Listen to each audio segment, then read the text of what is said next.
H1B visas continue to be a hot topic. I posted a video in January, kind of giving an overview, the facts, experiences, my opinions, and I'll put that overview in the comment section. But I wanted to give an update. So much has happened this year. A lot of what I'm seeing just factually isn't true. And I firmly believe that H1B visas, as they are now being used, are not only negatively impacting the US economy, they're impacting the job market and the US education all negatively. So what is an H1B? Again, give a listen to that video if you need to really get grounded on it, but I'll talk about what is it? How many H1B resources are here? How long? What's the reality of those resources? What's their skill set? And what's the impact of the H1B on the US? So at a high level, an H1B visa is a temporary non-immigrant work visa that allows skilled resources or highly educated foreign resources to work in specialty fields. It allows for 65,000 bachelor degree and 20,000 master's degree resources a year to obtain visas. Now, it's either that they have those degrees or equivalent experience. I'm not exactly sure how you prove adequately that you have equivalent experience, but that's an important distinction. So how many of them are and how long do they stay here? So the law provides for 85,000 a year, and they hit it every year. It's never ever under. 75% of those resources are from India, and that is not a normal distribution by any means. So 75% from one country, that's a red flag right there. So they were able, the visas for 3 years plus a 6-year extension. And then you can review it again. So there are all sorts of exceptions for that. In 2024 alone, 400,000 H1B visas were approved. That includes renewals, but that's 400,000 in 1 year that were approved. There's an estimate of over 600,000 H1B visa workers in the US by 50,000 employers. I think that is very low. I actually think that number is double, and I'll talk about that a little bit. And then a significant number, and by significant I mean most H1B visa holders obtain a green card. And a green card is a permanent residency. That means, hey, once I have a green card, I could work in the US forever. And I'm good. I don't need to worry about getting a renewed visa anymore. And by the way, that over 600,000 number is for H1B visa workers alone, not green cards. And in 2024, 129,000 H1B visa holders obtained green cards. So think about that. In 1 year, almost 130 visa holders obtain green cards, and theoretically, they're only approving 85,000 a year. Tell me how that makes sense. So anyway, while it's designed to be a temporary work visa or short term, it's really not. It's used to obtain citizenship via the green card. So this is just a graph. I'm not going to dwell on this, but it shows the total number and how it's growing year over year of H1B visas who work here. I really think the actual number when you're talking about the foreign workers through the visa program is probably closer to double this number. So the reality, what kind of resources are they? As I said before, they're either bachelor's level or equivalent experience or master's level or equivalent experience. You don't need the degree. And often, not always, but often, that degree is unverifiable. It's either you just can't get hold of the institution in India to validate that the degree exists, or it's coming from like a degree mill, or they're simply lying. I'm not saying it's the majority, but it's enough to mention it. Many of those resources are freshers. That means they're just out of school. Also, think about it. They're bachelor's and master's level workers. It's fine. That's mid-level. That's not extraordinary. That's not the one percenters you'll often hear people talk about. They're normal workers. They're standard workers. The jobs that they hold are called standard. So you'll get managers, maybe you'll get some senior managers in there. You'll get programmers, and I'm focused on IT. A lot of project managers will be in there, but they're not really high level. They're not your designers. Matter of fact, if there's really an innovator in there, they probably have their own visa, because there's an O1 visa, and I'm not talking about them. Nobody's arguing about O1 visas. Those are exceptional. We want them. You got them? Bring them over. You can never have enough of them. But they're really not H1B visa holders. Nice people, competent people, often. You got to mix. They're not special skilled. They're not extraordinary. They're okay. So what's the impact? Well, first, we just decided that they're mid-level, and they're not filling any skill gap, because the US has plenty of bachelor and master's degree resources to fill every single H1B position that's out there today. So there's zero skill gap. The unemployment rate currently is at about 4.3%. US IT worker unemployment is at 5.7%. So that's exceeding the average unemployment rate. And that's noteworthy, because IT was always considered a secure place to go and develop. Computer science grad unemployment is at 6.1. It's even higher for the engineering students, 7.5. And the underemployment rate is about 23%. That means either you can't find full-time work, or you're really working in something other than IT. So the impact there is going to be pretty high. And for the first time in a long while, there are less jobs out there in the US market than there are unemployed people.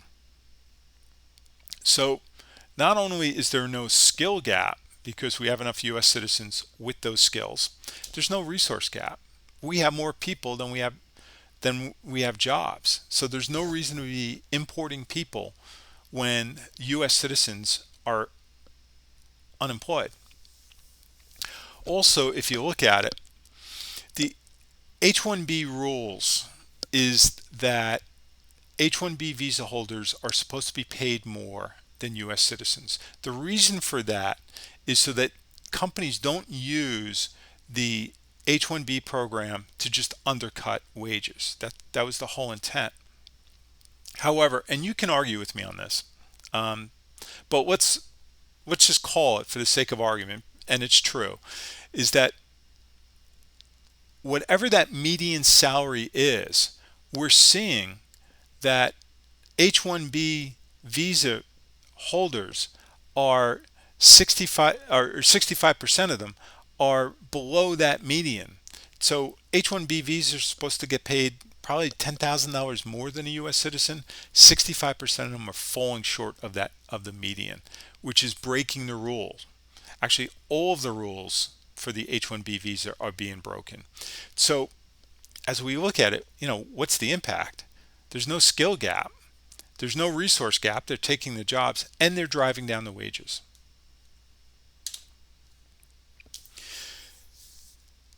The impact is bigger than that. There's an impact on education, and I do want to talk about this. The impact on education is specific for STEM, and it impacts our innovation. So it's going to impact the US talent. It's going to impact the opportunity for those US grads, and it creates that underemployment situation. So the first thing is, as I talked about before, that 6.1% unemployment rate for computer science US grads, and a 23% underemployment, that's going to drive students away from computer science. Now, for the past 10 years, enrollment within computer science has been growing, but we're going to, as the economy stays in this direction, we're going to see that shrink. And that's going to impact our ability to develop STEM within the United States. And that's really not only a business and economic issue, it's a national security issue. I don't mean to be over dramatic with that. Um, Also, opportunities for U.S. grads. I posted a video on this one as well. There are some things that U.S. grads can do, computer science grads can do while they're students, and I don't think it's all doom and gloom. They could focus on technology, training themselves up, skilling themselves up in addition to the education, and ensure that they have experience by the time they graduate. That'll put them in a good position. But I would recommend it, especially if you're a computer science student. Give a quick listen to that video. That'll help tee you up. A lot of companies are talking about the landscape changing because of AI. And companies like Walmart and IBM are saying, hey, we have to reduce the headcount because we're going to give those jobs to AI. I think that's a crutch because at the same time they're doing that, they're up hiring their H1B resources. They're also hiring more people in India. IBM right now, and I keep beating this drum, IBM right now has more Indian people working for them than they do US people. They're no longer a US company. And not, there's no coincidence here. They're also not a very innovative company. They'll talk about AI being their play right now. Everyone's in that play. So they don't really have that strong technology play that they had years ago. People aren't turning to IBM as they once did. And without the US government actually making changes to the visa program, the the employment within the STEM fields is going to continue to be a problem. So there is underemployment for STEM and specifically IT workers and computer science grads. 23% unemployment is incredibly high for US citizens. There's no need for that right now, but it is continually high. The H1B employment is outpacing by percentage, not by number, but by percentage the US citizen employment. I'll put up a quick graph on that. But then I do want to talk about, there's a whole cycle from F1 visa, which is the student visa, all the way through to citizenship. So just a graph on the foreign versus US employment. It can be a little bit deceptive because the blue is the foreign employment and the y-axis is different. But by percentage, the foreign employment within the United States is growing faster and has been growing faster than the US employment. And that's largely due to H1B and similar visas. So there's a cycle that really creates an issue for Americans. And I'll go through this. So F1 visas are non-immigrant student visas. And I'm going to kind of lump the first two together here, number one and number two. So we do want to attract talent, and a lot of foreign students want to come to the US because we've got top tier universities, especially for STEM. But we're kind of double hitting American students. One thing is we're giving foreign students grants and scholarships that are funded by the state and the federal government through taxes. What that does is, number one, we're paying for it. Number one, Americans have no access to those grants or scholarships because they're for foreign students. So you're paying for it. Now what that's doing is the universities are saying, this is great. Give them all the grants and scholarships you can because that's going to fund us. So they get more dollars in. It changes the market. It drives up the cost of education. So the poor American student is paying for these grants and scholarships. Then they're paying a higher education fee.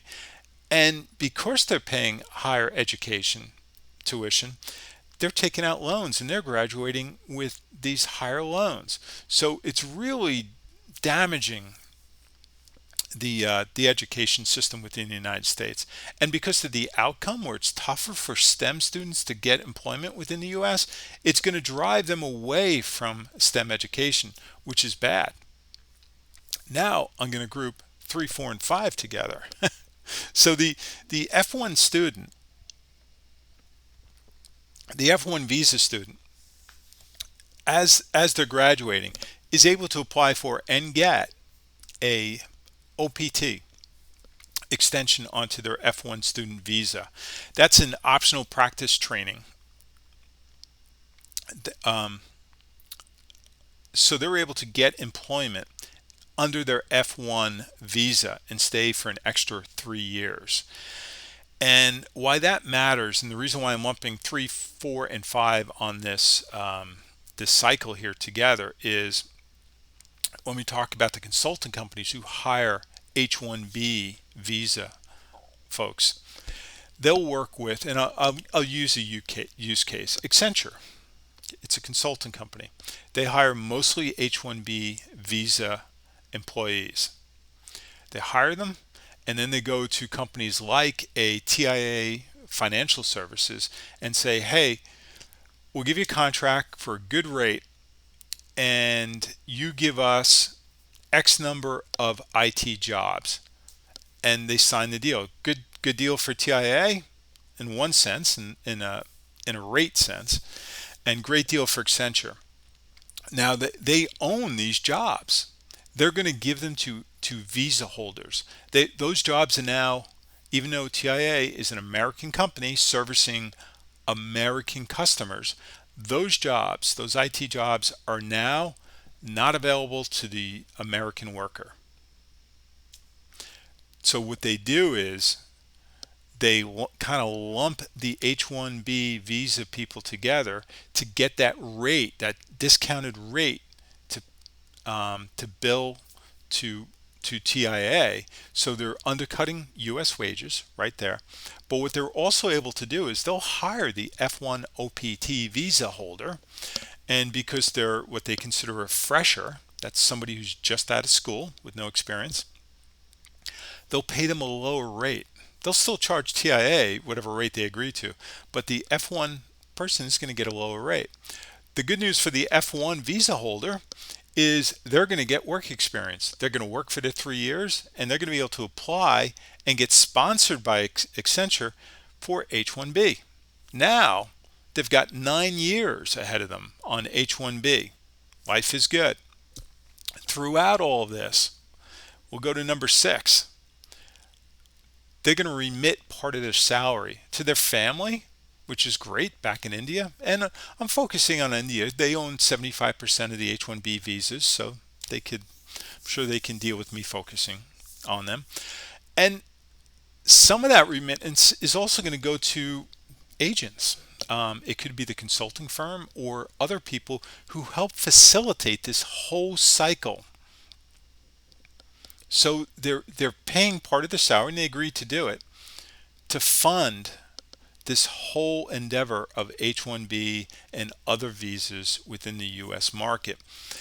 While they're on their H-1B visa, they'll work and they'll apply for their green card, and they'll do it right away, and they'll see how long it takes to get the green card. It's not a short road to get the green card, but once they get that green card, they can now work in the US as long as they want, and they don't have to worry about sponsorship.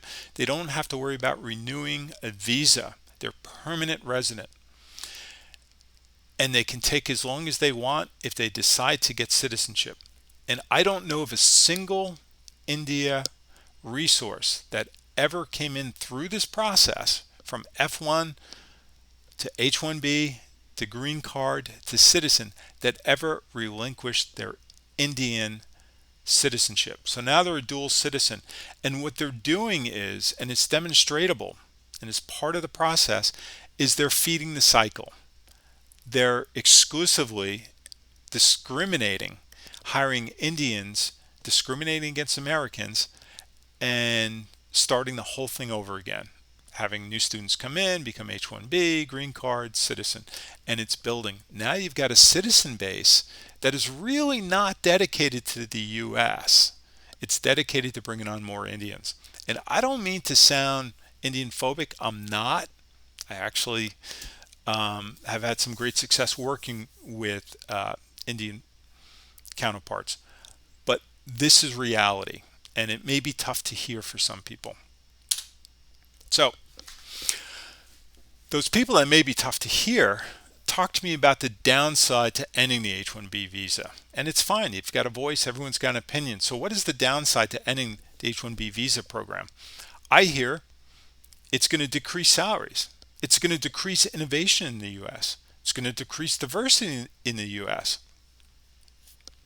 And it's going to increase offshoring. Let me address those.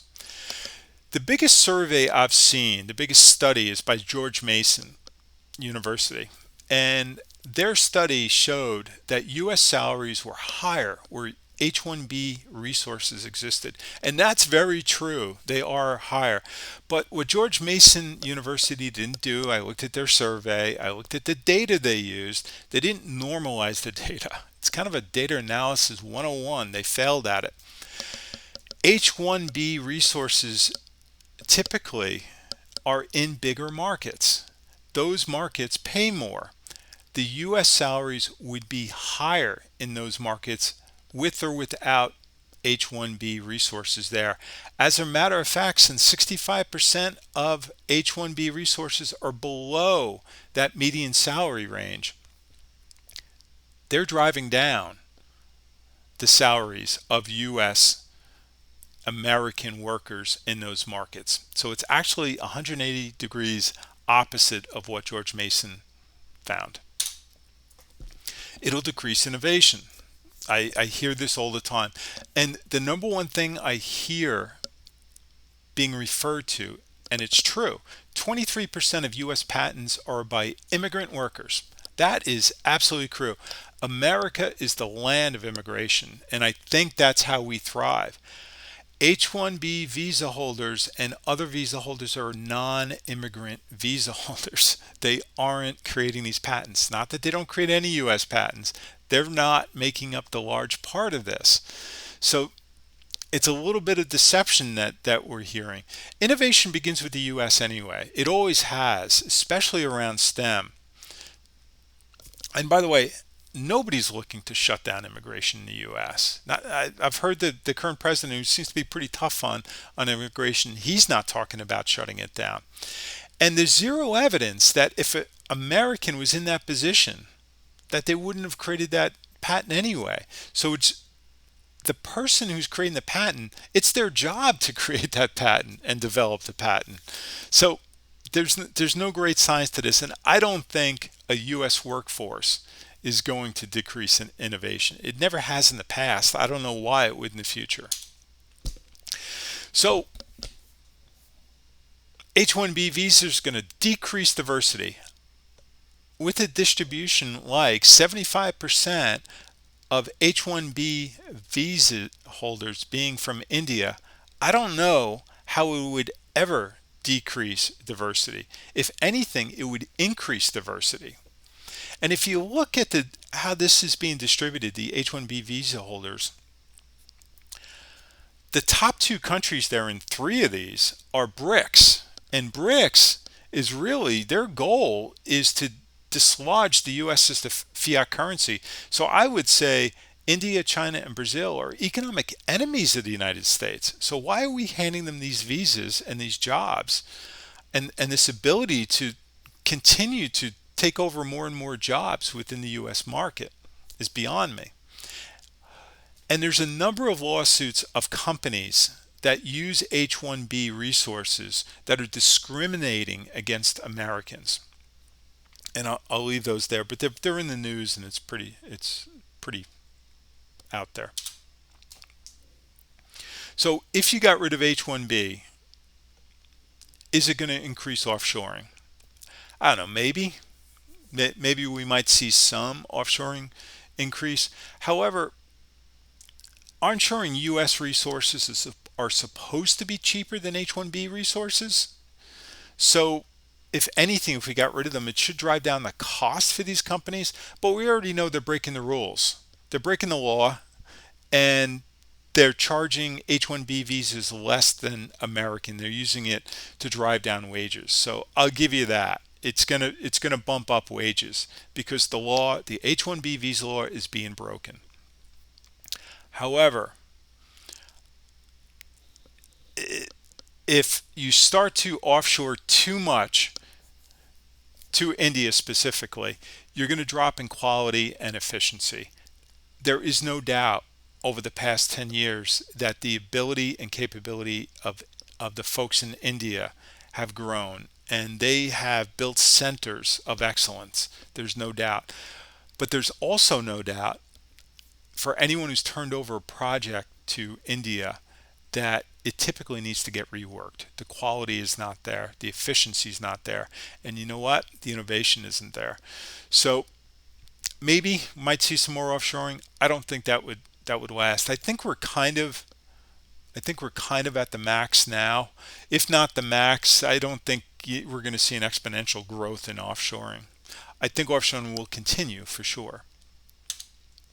So really, H-1B visas are discriminatory. They're a violation of the Civil Rights Act of 1964 regarding equal rights of employment. Clearly, there are a number of lawsuits that have proven that they they discriminated against Americans, and as I talked about, they're bad for U.S. education. They drive up the cost of U.S. education. They're going to drive students away from STEM, and it uses the education system to create that whole cycle of funneling people into a almost single country cycle of creating citizens. It's bad for U.S. competitiveness as less and less American workers are innovating. Innovation does drop. It will drop. So it's going to be bad for the country's competitiveness. But overall, since innovation does start with the United States, it's going to be bad for global innovation. It behooves India, it behooves all of these countries to keep the U.S. solid and strong. It's a corrupt system from end to end. Every single rule within the H1B visa process is broken. And any politician that is for continuing or growing the H1B visa quotas, I guarantee you, I'm willing to put money on the line that they are corrupt, that they're getting a kickback or they're getting funded, but they're not looking at the data and they're not looking out for the American citizens or economy. It's also bad for the U.S. overall. I've had many conversations where people from India are saying that the U.S. isn't a real country the way India is. We don't have a culture and we don't have the history that India has. And this is a belief. And they've referred to the U.S. not as a country, but as an economic zone. That explains why they don't relinquish their Indian citizenship. That explains why they don't really assimilate. And that explains why they just funnel money out of the economy. They're just looking at us as a place to make money. That's bad for the U.S. I don't think much is going to happen in the way of the H-1B visas and the F-1 visas. I don't think there's much on the table. I don't see the president of the United States taking any action on this. I think he dances around it. I think he too is kind of beholden to some of the billionaires that are out there, especially Elon Musk, who seems to be all in on H-1B visas, which makes sense because he's making money off of it. So I don't see much change happening there. There are some congressmen that are proposing changes of the rules that may help it out to some degree, mostly around raising that salary median for H-1B visa holders. However, the F-1 and the H-1B visas really need to be put on hold, and it really needs to wait until the economy changes, and then when there's a need for the skill and a need for the resources, we should really reimagine it before we move forward. So if you hung in this long, I really appreciate it. And please subscribe, please like if you are of mind, and please comment if you don't agree with me, if you have different ideas. If you agree with me, it's fine. Please comment. But I definitely want to hear from you if you don't agree, or if you have different ideas on a topic. If you're an H1B visa holder, an F1 visa holder, and you have a different opinion or just a different viewpoint, please comment and let's have a discussion on this. I have some accounts here if you'd like to stay really abreast of what's going on in the visa world. It is from an American perspective, but they are American visas. So on X, and you won't see Elon on here. Here are a few accounts. I'll put them in the comments as well. And there's some really good accounts here that give you their perspective. Some of them really understand the lay of the land and they'll lay it out for you. Some of them are also looking at the H1B jobs and saying, hey, they should be available for American, and they're giving ways for Americans to apply for them. So they're a good group of accounts to follow. I really do recommend it. So thanks for listening. And once again, please do comment if you have anything to add.